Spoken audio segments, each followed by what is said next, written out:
नमस्कार, welcome to Rana edu centre. मैं राणा अनीशा सिंह। आज हम लोग इस वीडियो में भारत में नए राज्यों का उदय देखेंगे तथा उनके साथ अंग्रेजों के संबंध के बारे में यहाँ जानने का प्रयास करेंगे। क्योंकि ये बहुत बड़ी टॉपिक है, कई राज्यों का उदय होता है और साथ में अंग्रेजों का कई युद्ध देखने को मिलता है, तो इसको कई वीडियो में हम लोग बांट कर देखेंगे यहाँ पे। तो यहाँ सबसे पहली वीडियो जो है उसमें बंगाल और अंग्रेजों का संबंध है, उसको देखने का कोशिश करेंगे। तो देखेंगे यहाँ पे कि मुर्शिद कुली खां, इनको जो है 1717 में स्वतंत्र बंगाल की इनके द्वारा स्थापना की जाती है और ये मुगल सम्राट के द्वारा स्वतंत्र रूप से नियुक्त होने वाले बंगाल के अंतिम गवर्नर है। क्वेश्चन यहाँ से भी बना हुआ है, तो ये याद रखेंगे। आगे देखेंगे कि इनका जो कार्यकाल है वो 1727 तक चलता है। ये 1717 में बंगाल की स्थापना करते हैं और 1727 तक यहाँ के मुख्य कार्यकर्ता धरता रहते हैं। आगे देखेंगे कि इसने बंगाल की राजधानी ढाका से मकसूदाबाद लाया। इस मकसूदाबाद का नाम बाद में इन्होंने चेंज करके मुर्शिदाबाद किया है, तो दोनों याद रखिएगा। ढाका से मकसूदाबाद आया, जिसका नाम मुर्शिदाबाद है वर्तमान में, और वहाँ से फिर मुंगेर लाया गया था। इन्होंने जो है वो भूमि बंदोबस्त की एक इजरा व्यवस्था यहाँ लागू की, तो यहाँ से भी दोनों से क्वेश्चन बनता है, तो दोनों पॉइंट को याद रखेंगे।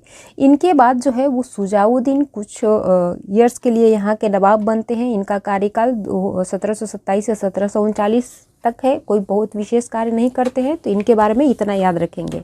सुजाउद्दीन के बाद जो है वो सरफराज यहाँ के नवाब बनते हैं। यह 1739 से 1740 तक नवाब रहे हैं। इन दोनों का विशेष कोई योगदान नहीं रहा है।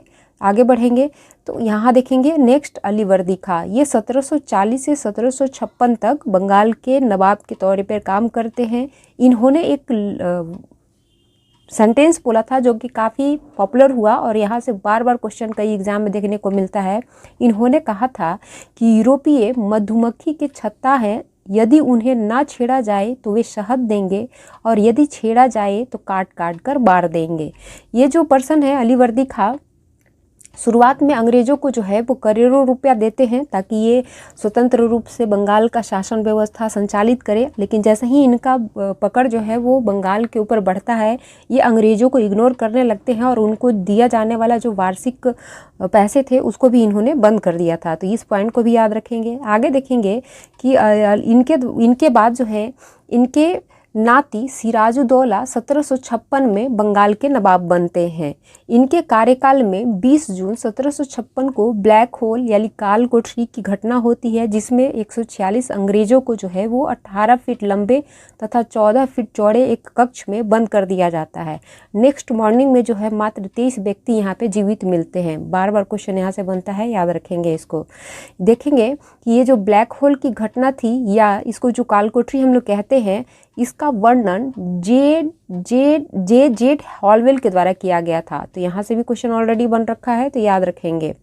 इसके समय ही 1757 में 23 जून को प्लासी का युद्ध होता है, जो कि बंगाल के नादिया जिले में स्थित भागीरथी नदी के किनारे होता है। यहाँ से कई तरह से क्वेश्चन पूछ लेते हैं, जैसे कि ये प्लासी का युद्ध कब हुआ था, तो आपको 23 जून 1757 पूरा याद रखना होगा। ये भी पूछेगा कि नादिया, ये जो प्लासी है कहाँ है, तो बंगाल के नादिया ज़िले में। साथ ही ये पूछता है कि किस नदी के किनारे हुआ था, भागीरथी नदी के किनारे हुआ था। एकदम डिटेल से याद रखिएगा, एक एक पॉइंट से यहाँ से क्वेश्चन बनता है। अब देखेंगे थोड़ा सा नोट्स में प्लासी के युद्ध के बारे में। तो प्लासी का युद्ध 23 जून 1757 को हुआ था, अभी हम लोग देखे थे। यहाँ पे देखेंगे कि नवाब की सेना का नेतृत्व मीर जाफर, यार लतीफ़ खां और दुर्लभ राय के द्वारा किया गया है। यहाँ पे मीर जाफर जो है वो धोखा देता है और यार लतीफ़ और दुर्लभ राय के नेतृत्व में फाइनली नवाब की सेना जो है वो लड़ती है। और चूँकि मीर जाफर एक बड़ी सेना का वहाँ पे कमान कर रहा था और इनके इशारे पर वो अंग्रेज़ों की तरफ से कार्य करने लगे, जिसकी वजह से इनकी स्थिति कमज़ोर होती है और ये मारे जाते हैं। अंग्रेजी सेना का नेतृत्व रॉबर्ट क्लाइव के द्वारा किया जा रहा था। यहाँ से कई बार क्वेश्चन देखने को मिला है, एकदम याद रखेंगे। ये बार बार पूछता है, बीपीएससी भी पूछ रखी है, बीएसएससी में भी पूछा है, बिहार एसआई में भी पूछा है।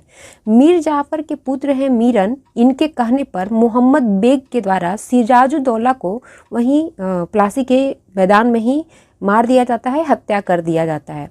इनकी हत्या के बाद अंग्रेज़ों के द्वारा एक कठपुतली नवाब की स्थापना वहाँ पे जो है वो उनको बैठाया जाता है उनकी गद्दी पर, जिसका नाम मीर जाफ़र होता है। ये 1757 से 1760 तक जो है वहाँ के नवाब बनते हैं। देखेंगे कि यह अंग्रेजों के द्वारा बनाया गया पहला नवाब है बंगाल का, ये चीज़ याद रखेंगे। इसी के समय में 25 नवंबर 1759 को बंगाल के हुगली में ब्रिटिश सेना तथा डच सेना के मध्य चीन-सुरा का युद्ध हुआ था, जिसको कि वेदरा युद्ध के नाम से भी और हुगली के युद्ध के नाम से भी जानते हैं। तो एक ही युद्ध का इतने सारा नाम है, एकदम याद रखेंगे। किस डेट को हुआ था, किसके कार्यकाल में हुआ था, आपको ये भी याद रखना चाहिए। अब आगे देखेंगे कि जैसे ही मीर जाफ़र जो है वो अपने अंग्रेज़ों का जो डिमांड है, उनकी लूट की जो नीति थी उसको फुलफ़िल नहीं करने लगा और कुछ कुछ अपना निर्णय लेने लगा, तब अंग्रेज़ों के द्वारा मीर जाफ़र को हटाकर इनके दामाद मीर कासिम को बंगाल का नवाब 1760 में बनाया जाता है, जो कि 1763 में कार्य करते हैं, मतलब कार्य वहाँ पे करते हैं यानी नवाब के तौर पे। आगे देखेंगे यहाँ पे कि मीर कासिम जो है वो अंग्रेज़ों के द्वारा बनाए गए नवाबों में सबसे बेहतरीन साबित होते हैं। इनका जो कार्य करने की शैली है वो भारतीयों के पक्ष में रहा है। ये अंग्रेज़ों के नीतियों से, उनके बार बार डिमांड से परेशान होकर अपनी जो राजधानी है वो मुर्शिदाबाद से हटाकर मुंगेर लेकर आते हैं। इन्होंने जो है अपनी सेना को मजबूत करने के लिए यूरोपीय पद्धति के आधार पर उसका गठन शुरू कर दिया था। साथ ही मुंगेर में तोप एवं बंदूक के कारखाने स्थापित किया इन्होंने। इनके कार्यों से क्रुद्ध होकर अंग्रेज़ों ने फाइनली 1763 में इनको नवाब के पद से हटा देता है और साथ में मीर जाफ़र को बंगाल का नवाब जो है वो नियुक्त कर दिया। आगे देखेंगे कि मीर कासिम इस फैसले के बाद जो है वो अवध के नवाब शुजाउद्दौला तथा मुगल बादशाह शाह आलम द्वितीय के साथ मिलते हैं और तीनों एक संगठित होकर अंग्रेज़ों के साथ युद्ध का निर्णय लेते हैं और फाइनली बक्सर का युद्ध जो है हम लोग को देखने को मिलता है। तो अब आए देखें यहाँ पे बक्सर का युद्ध क्या है।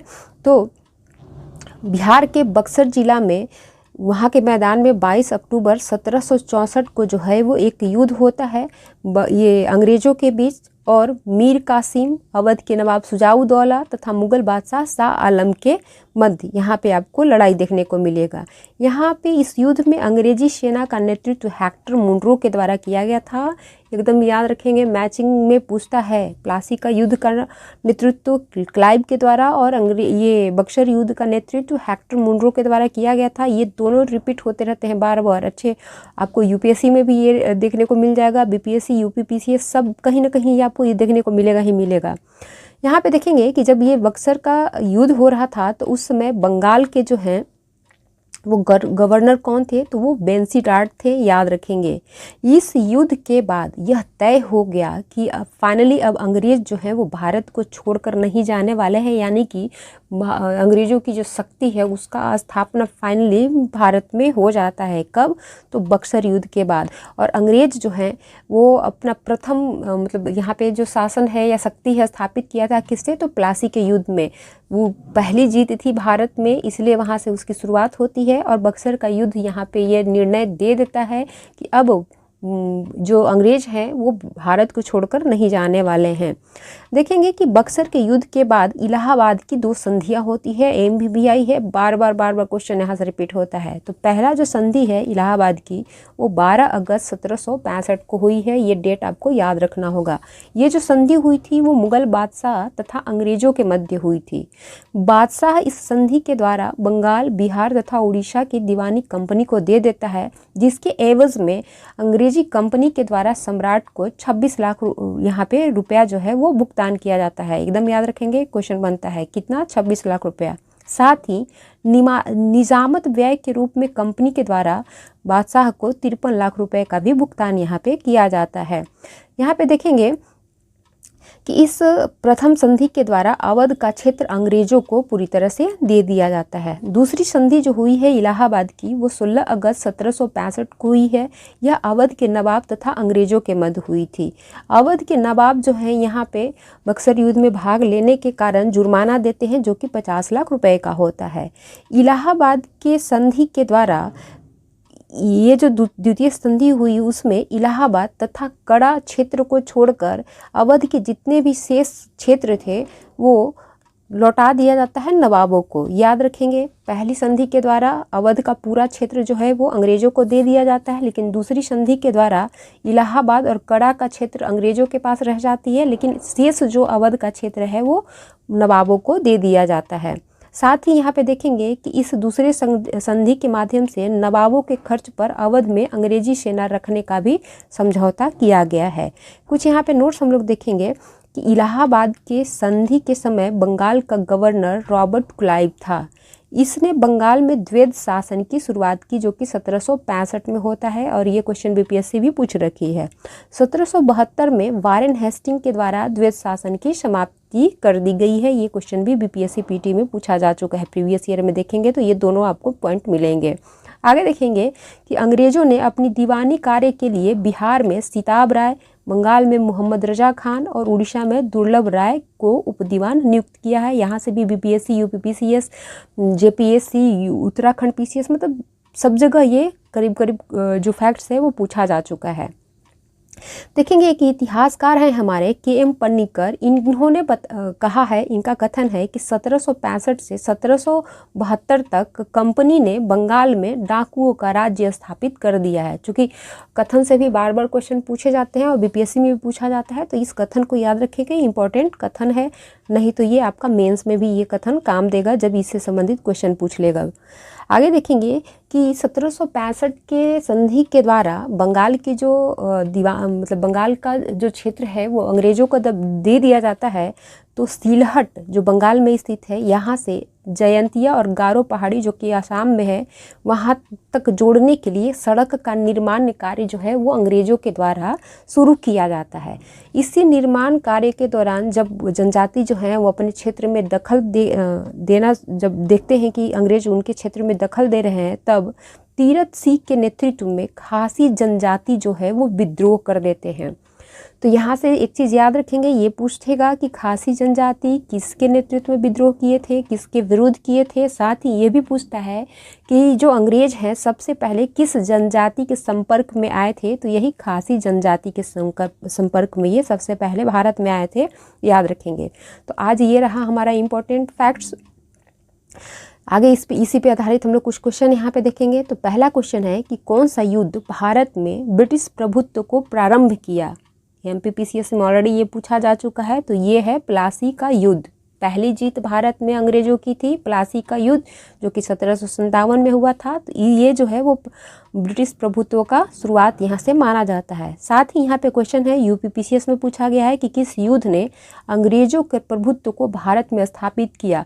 तो ये है बक्सर का युद्ध। क्वेश्चन देखिए, थोड़ा थोड़ा मतलब यहाँ पे डिफरेंस है और यहाँ पे फंस जाएंगे। प्रारंभ कहाँ से होता है, प्लासी के युद्ध में। स्थापित कहाँ से होती हैं इनकी शक्तियाँ भारत में, तो बक्सर के युद्ध में। दोनों याद रखिएगा, दोनों पूछा हुआ है ऑलरेडी। आगे देखेंगे कि इलाहाबाद की संधि के बाद मुर्शिदाबाद का उपदीवान किसको नियुक्त किया गया। बीपीएससी ये पूछ रखी है क्वेश्चन। तो ये जो नियुक्त किए गए थे मुर्शिदाबाद के दीवान, उनका नाम था मोहम्मद रजा खान।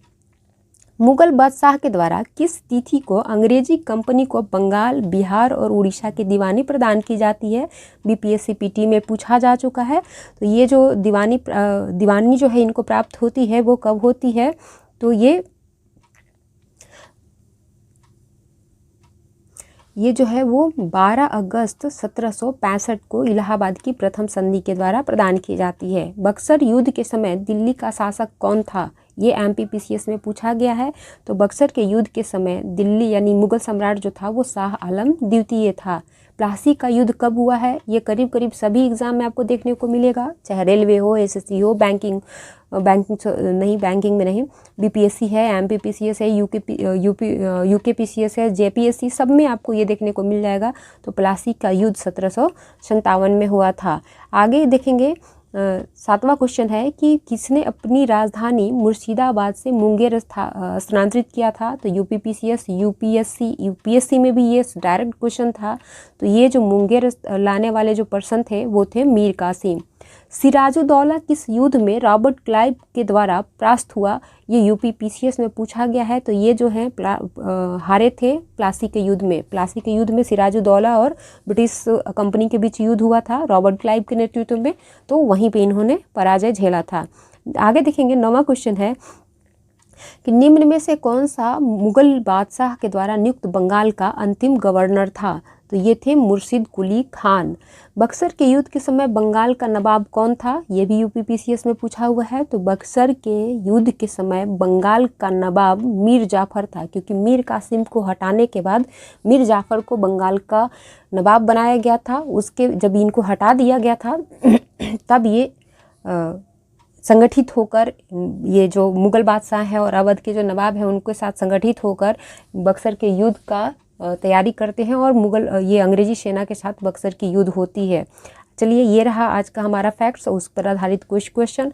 होप कि आपको बेहतर लग रहा हो ये हमारा प्रयास, चूँकि सिंपल वे में है तो हो सकता है आपको अट्रैक्टिव ना दिखे, बट पेशेंस बनाकर आप यहाँ पर एक बार इस वीडियो को देखें, फुल्ली देखें। आपको बहुत सारे न्यू फैक्ट्स यहाँ पे मिलेंगे। काफ़ी मेहनत की जा रही है। अगर आपको अच्छा लगता है तो लाइक एंड सब्सक्राइब करें। बहुत बहुत धन्यवाद वीडियो में लास्ट तक बने रहने के लिए। जय हिंद।